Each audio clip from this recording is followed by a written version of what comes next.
Alhamdulillah, selamat pagi. Hari ini Zu makan nasi dagang.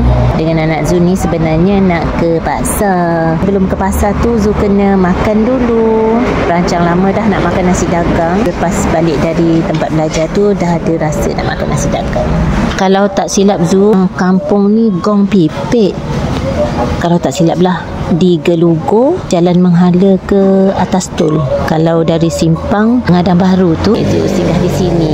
Area ni banyak kedai nasi dagang. Ikut pilihan kita nak makan kat mana.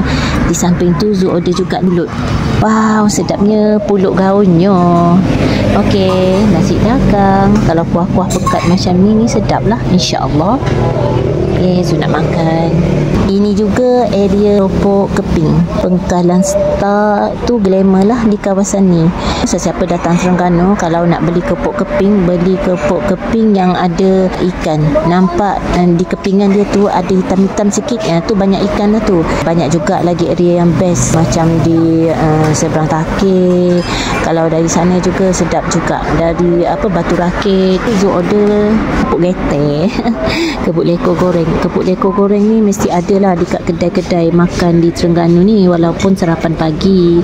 Bismillahirrahmanirrahim. Allahumma barikana fima razaqtana wa qina azabannar. Amin. Sedapnya. Zu nak rasa dulu. Nampak tak kuahnya ni? Bismillahirrahmanirrahim. Zu suka rasa kuahnya dulu.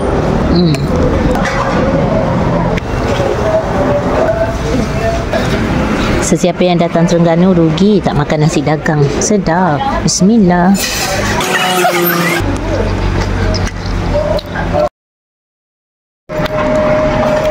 Okey, Alhamdulillah. Ini Zu order kopi peng. Kalau orang luar tu dia kenal tak kopi peng? Kopi ais. Kenal kan?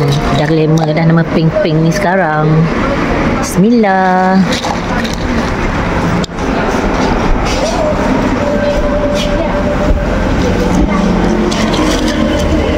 Pagi-pagi minum air yang ada susu pekat. Nanti tengah hari petang jangan ambil lagi, kan? Pulut gaunyo. Kalau dok Zu buat diri ni, pulut gaunyo lawang ikan rebus goreng. Ikan tu kita rebus dulu, letak asam, garam, lepas tu kita goreng. Wow, bestnya makan dengan pulut ni.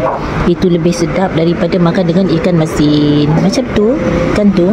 Bismillah. Di kelapa ni dah ada dah manisnya, garamnya. Kalau tak ambil ikan pun dah sedap dah. Gerai makan cikgu namanya.